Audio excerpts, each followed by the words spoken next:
I'd like to continue our journey through the book of Joshua. At this point in Joshua, the people are in the promised land. They've completed their journey from Egypt, from slavery.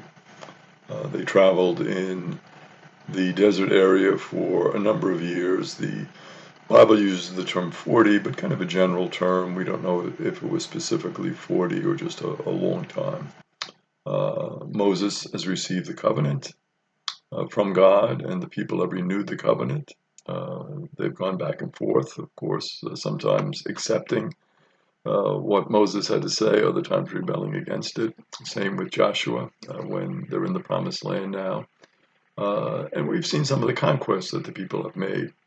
At this point, the different tribes have gotten the lands that they're going to be assigned to. So things are pretty much settled for the people at this point in the promised land.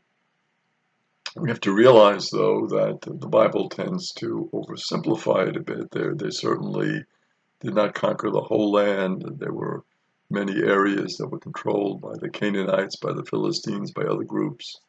So there's always going to be this back and forth between the Jewish people, those who accept the covenant from God and who follow the Lord, and others who have other gods and goddesses that they are worshiping. So there's always going to be that back and forth. At this point, we look at chapter 20 of the book of Joshua, and in chapter 20, the asylum cities are established. We heard about the asylum cities in the book of Deuteronomy and also in the book of Numbers. And basically what happens is there could be a question of a homicide that's really not an intentional homicide. Something happens accidentally, but the person is really scared for their life because there's an avenger from the family who might take them out. And so they want to avoid that, and so they can flee to these different asylum cities that have been established. It's kind of a nice little protection for the people.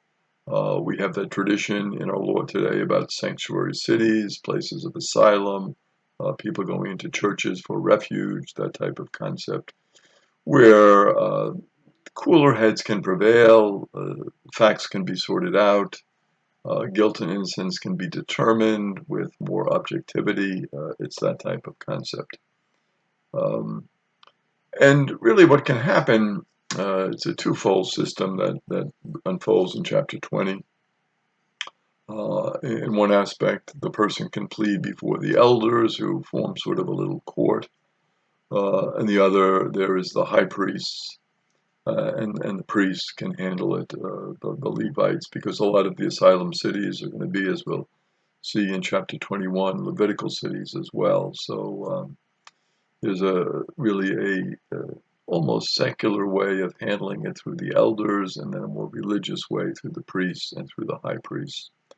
And if there's a change in the high priesthood, then the person can go back to their original home, thinking at that point that tempers will have cooled, matters will have been determined in terms of guilt and innocence, and a better outcome can be had for all, where that initial anger and that initial sense of vengeance kind of ebbs a bit, which is important in determining guilt or innocence, because you don't want to have somebody die who has committed something unintentionally or really is even an innocent party.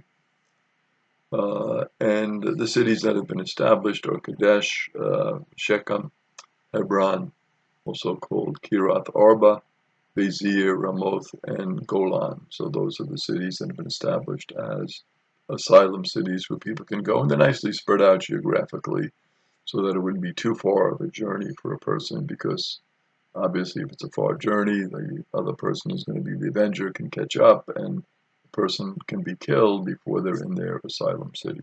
They're spread out a bit.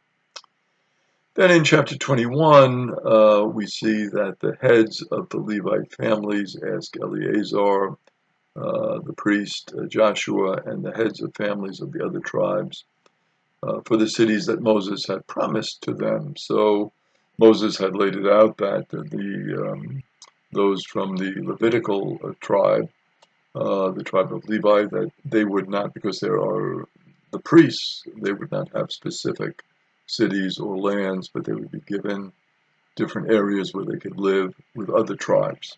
And that was the arrangement.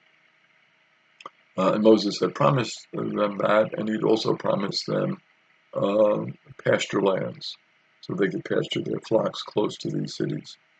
Eleazar was a descendant of Aaron, so again he had specific uh, origin and really a lot of credibility in terms of his relationship with the brother of Moses. So a very important figure for the people and very respected in terms of his opinion.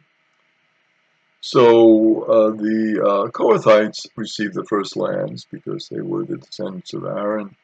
And then the various tribes lived in the cities with the Levites. So there might be people from the tribe of Benjamin living in the same city with the Levitical people.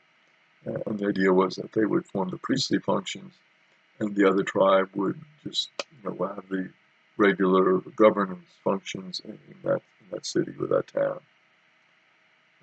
The Gershonites and the Merarites received their lands next. So the Kohathites, because of that connection with Aaron, they come first, and then the others come after them.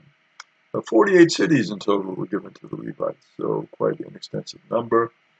And we think this number really has a lot of credibility to it, because it probably goes back to an administrative list that was set up when there were the two kingdoms, the northern and southern kingdom. So remember that the book of Joshua was written at a later time after all these events happened, so these lists were established, and so they're reflected in the writing here of the book of Joshua. Also, pasture lands around the cities were given, as Moses had promised. The Levitical cities, very interestingly, included all of the Asylum cities, as the presence of the priests there would be very important in terms of meeting any conflicts that would happen. So if the person came for asylum and say their case wasn't too credible, the priest could help in determining that, and that would give more weight to the decision that was made because it was made by the Levitical priests, and so it would be generally more respected by the people coming from the priests. At the conclusion of chapter 21, kind of an idyllic portrait is laid out for us. It says there was now peace in the land. God had fulfilled the promise. All the promises of God were now fulfilled. Then we have to remember that that was not absolutely the case. There were still these warring factions in the land, but the people now are established in the land. They're feeling good about it, and peace can now be hopefully aspired to in a fuller fashion than when there were all these conflicts about who's going to get what land. And the next time we'll continue with the conclusion of the book of Joshua.